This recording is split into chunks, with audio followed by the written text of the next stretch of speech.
So let's take a minute to sort of look at projecting income for farmers. So as they look toward 2022, what are some of the key components of projected income?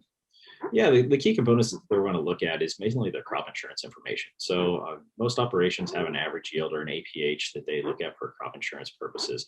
When you're building a projected cash flow, use that APH information as your average yield. So I would set that as your baseline, your kind of your straightforward main budget plan. And then on the pricing side of things, use a conservative estimate there. Obviously, we have crop insurance prices that are set in March. But use the December planting prices or whatever those planting prices are for the crop that you're going to grow, and build in a little bit of cushion off of that. Discount it a little bit to make sure that you have some cushion for that volatility that's in the market, and use that yield and that price estimate to build in those types of scenarios. Obviously, government payments is another key item that a lot of farmers have kind of grown used to over the last few years. Typically, when I'm helping prepare a crop budget, I do not utilize government payments whatsoever. You can't count on them. You never know what they're going to do year to year. So build that budget off of what your actual crop intentions are going to be and what you expect to grow that year. So those are pretty important when building that. And on the flip side of that, I typically build one or two other budgets as well on the income side of things. Build a revenue plan based off of what you actually expect to grow from a yield standpoint, with some good prices, and then go the other direction. What does a crop insurance price look like for yourself this year? If you have a disaster crop and you have to live off of crop insurance, how does that affect your budget overall, so that both ends of the spectrum of what you're going to deal with? Yeah, awesome. So looking at those benchmarks, how can farmers use benchmarks to evaluate their projected income? Yeah, obviously, this is the budget is a tool year to year, and it's not a one and done thing. At the beginning of the year when you're making your budget plan. So most farmers should adjust that budget throughout the year and use it as a tool to help guide their decisions all year long.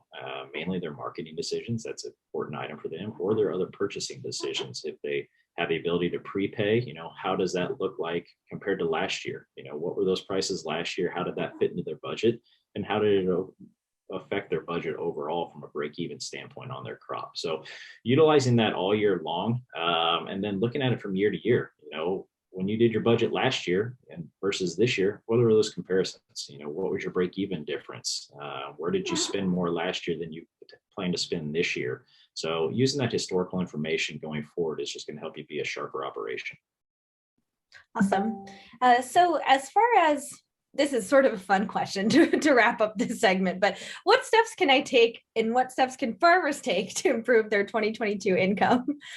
Yeah, farmers are doing everything they can right now to try to, limit as much risk as they possibly can right now. That's the biggest challenge, is the volatility and the risk in the market. So a lot of farmers are trying to do what they can to limit the downside. So what they can do right now is continue to use any risk management tools they have available to them. Obviously crop insurance, whether that's multi-peril, revenue protection, or whole farm insurance, are two options that at least limit the downside for operations.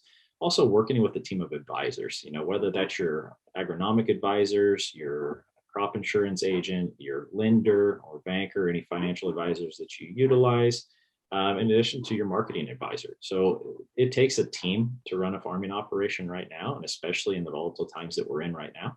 It takes all hands on deck and a lot of intelligence. Farmers have enough on their plate to have to deal with every day in managing their operation, that bringing in some experts will definitely help limit the downside of that operation. And looking at where you're at day to day, with the ups and downs in the market, and the ups and downs of the expense side of things with all the inputs, reevaluate once a month. See where your operation is, see where your marketing plan is, see how your budget has adjusted based off of what's going on in the market today.